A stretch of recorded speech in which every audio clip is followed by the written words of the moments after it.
Salut à tous, bienvenue dans une nouvelle vidéo. Alors aujourd'hui on va laisser un peu de côté la prépa 4L 2.0, petite série que vous adorez en ce moment. Si vous savez pas ce que c'est ou que vous avez envie de revoir un épisode, je vous mets d'ailleurs la petite playlist juste ici. Et donc aujourd'hui on va s'attaquer à autre chose qui me plaît beaucoup, un petit bricolage super top. Bon, avant de rentrer dans le vif du sujet, il faut qu'on fasse un petit point quand même. Alors comme vous pouvez le voir autour de moi, je ne suis plus dans mon appartement d'Angoulême. En fait ce qui se passe c'est que cette année je suis alternant entre Limoges et Angoulême, donc j'ai deux logements, un sur Angoulême et un sur Limoges. Et comme je suis alternant dans la vidéo, j'ai sans arrêt besoin de me déplacer avec mon matériel, donc on va dire que depuis quelques semaines, je me balade pas vraiment à vide. Et donc de ce fait, je suis tombé sur un problème assez embêtant, qui est que quand on fait du montage vidéo, c'est toujours bien d'avoir un écran secondaire. Et donc on en vient au vrai sujet de cette vidéo. J'ai trouvé une solution pour avoir un écran secondaire où que je sois. Et ça se trouve juste là, sur mon bureau. Si, je vous assure. Alors, il y a un petit bouton, ça met un peu de temps à chauffer, mais quand ça a décidé de s'allumer, eh ben ça marche plutôt bien. Et donc là j'ai un écran secondaire qui est facilement transportable et surtout qui ne craint rien du tout.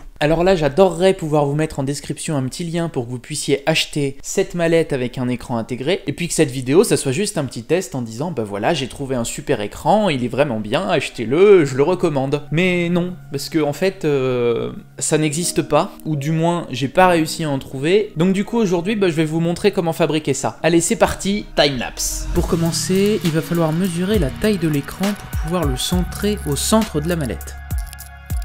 Ensuite, je délimite mes tracés avec du scotch bien voyant afin de passer un coup de marqueur blanc et d'avoir une bordure de découpe parfaitement nette et droite. On passe maintenant à l'étape la plus stressante. J'ai bien sûr revérifié 3 fois mes mesures. Du coup, un coup de perceuse dans un coin et on attaque à la scie sauteuse très lentement. Pas besoin d'aller vite, ici il faut que ce soit droit.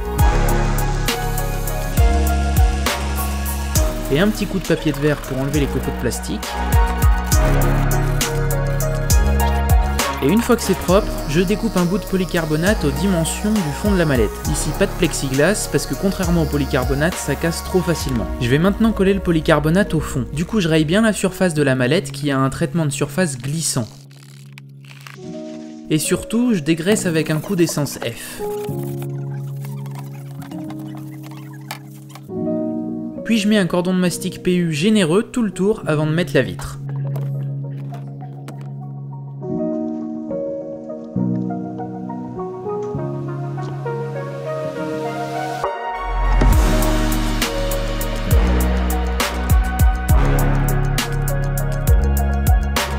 Je peux maintenant faire un montage à blanc de l'écran. Il faut centrer la dalle de l'écran sur l'ouverture découpée. Mais les bordures ne sont pas les mêmes tout le tour de l'écran. Du coup, je fais des cales d'épaisseur différentes en carton, épaisses et solides. Ce montage à blanc est important pour déterminer où placer les différents trous à percer. Et maintenant que c'est bon, on passe au perçage. Ici, je fais des trous ajustés pour qu'il y ait le moins de jeu possible ensuite.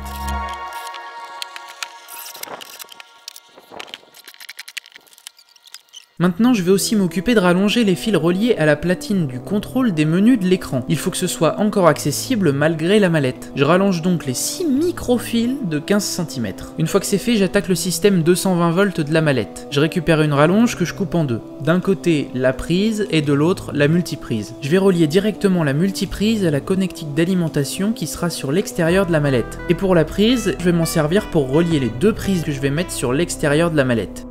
Je fixe maintenant sur un des côtés le passe-câble HDMI, et juste à côté j'y mets une prise 220 volts. Et de l'autre côté, je fixe une autre prise 220 volts et la prise d'alimentation avec interrupteur. Je fixe maintenant les boutons de l'écran, j'ai bien sûr percé des petits trous sur la mallette en face des boutons juste avant, et ensuite je peux retirer le film protecteur du polycarbonate pour passer au montage et collage définitif de l'écran. Je passe quand même un petit coup de produit à vitre pour enlever toutes les poussières éventuelles. Et maintenant, je remets donc les cales avec un maximum de colle chaude pour bien fixer le tout. Et je mets les fils bien sûr. D'abord la multiprise reliée à l'alimentation, puis les prises 220 volts à la multiprise, et pour bien tenir les fils en place, j'utilise de la colle chaude.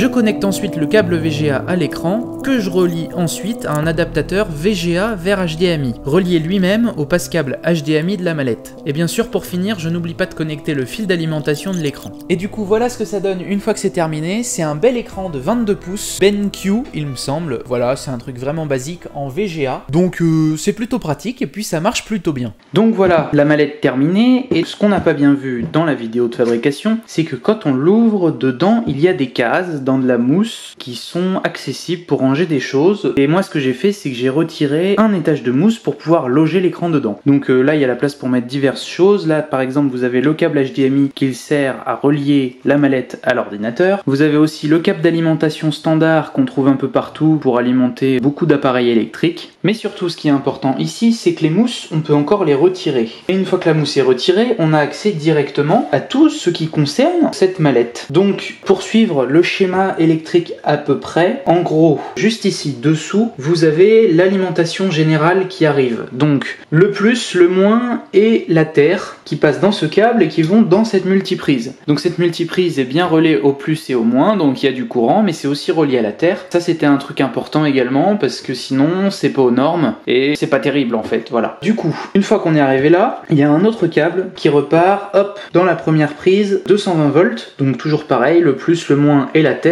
Et juste ici, dans les mêmes prises, il y a un autre câble qui repart vers la deuxième prise 220 volts. Voilà. De la multiprise également repart l'alimentation de l'écran. Et puis également, il y a le câble VGA de l'écran qui va dans un convertisseur VGA HDMI. Et l'HDMI, lui, est relié directement au passe-câble HDMI de la mallette. Voilà. Donc en gros, tout ce qu'il y a là est accessible depuis l'extérieur maintenant, que ce soit pour alimenter, pour récupérer le courant ou pour récupérer le signal vidéo. Vous avez également toutes les cales en carton là qui sont bien collées, qui sont bien fixes pour régler le centrage de l'écran, et ce qui permet également que lorsqu'on met la mallette à la verticale ou à l'envers ou quoi, ça va pas bouger. Après, la seule chose que j'ai pas testé très honnêtement, c'est de retourner la mallette à l'envers, donc d'avoir l'écran à plat sur le dessus. J'ai peur que l'écran se déchausse de là-dedans, mais bon, si ça devait arriver, bah ça arrivera, hein. Ici, vous pouvez voir également que pour éviter que le câble HDMI se casse lorsqu'on remet les mousses par-dessus, j'ai collé du carton comme ça, le câble est bien maintenu. En gros, j'ai tout fiabilisé pour pas qu'il y ait de casse avec le temps. Donc après, en ce qui concerne la mousse, voilà à quoi ça ressemble dessous. J'ai coupé partout où il y avait des choses qui gênaient, et normalement, quand on la remet,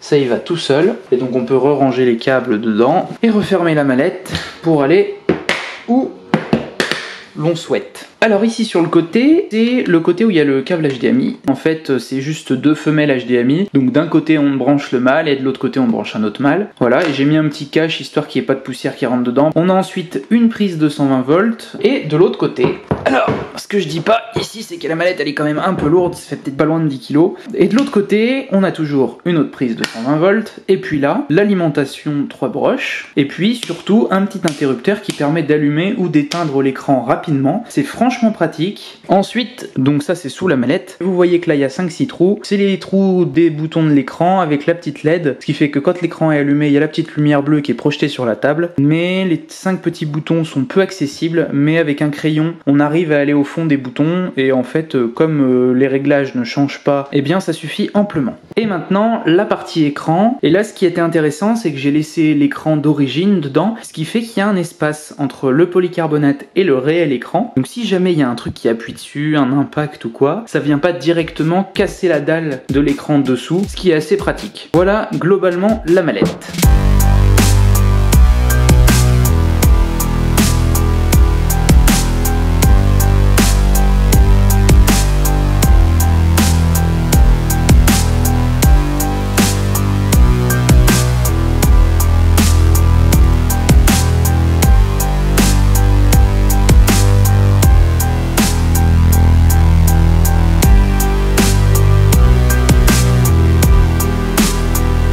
Voilà, alors pour la fabrication de cette mallette, il y a quand même certains points qui sont perfectibles, mais je trouve que pour une fabrication faite avec les moyens du bord, eh ben c'est quand même plutôt pas mal. Ça fait maintenant 2 semaines que je m'en sers quotidiennement à au moins 10 heures par jour, et j'ai pour l'instant eu aucun problème électrique ou problème de surchauffe. Quand on met la main devant comme ça, on sent que c'est chaud, et quand on l'ouvre également, on sent qu'à l'intérieur c'est un peu chaud, mais c'est pas insoutenable, il doit faire 30 degrés peut-être, et je pense très franchement que pour un écran d'ordinateur, c'est pas surprenant. facilement. Et puis il y a aussi un truc dont je suis plutôt content, c'est la disposition des prises. C'est des choses que j'ai mis un peu au pif en me disant bon bah là il y a de la place, ça doit être l'emplacement à peu près idéal. Et en fait il s'avère que c'est placé plutôt bien, c'est pas gênant, ça gêne pas pour brancher les prises, ça gêne pas pour travailler autour. Et du coup ce que je recherchais en mettant ces prises 220 volts sur la mallette, c'était de pouvoir arriver quelque part où il y avait qu'une seule prise de disponible et de pouvoir justement brancher ma mallette avec mon écran externe et mon ordinateur plus autre chose, donc mon téléphone, une caméra à recharger. Alors effectivement je pourrais me trimballer aussi avec une multiprise, ça reviendrait au même, mais le problème d'une multiprise c'est que j'ai pas encore réussi à loger un écran dedans. Et d'ailleurs en parlant de multiprise, vous avez vu que dedans il y a encore une prise de disponible sur la multiprise qui est reliée à l'alimentation. Sur le coup j'y ai pas spécialement pensé, j'ai trouvé une multiprise à 3 prises,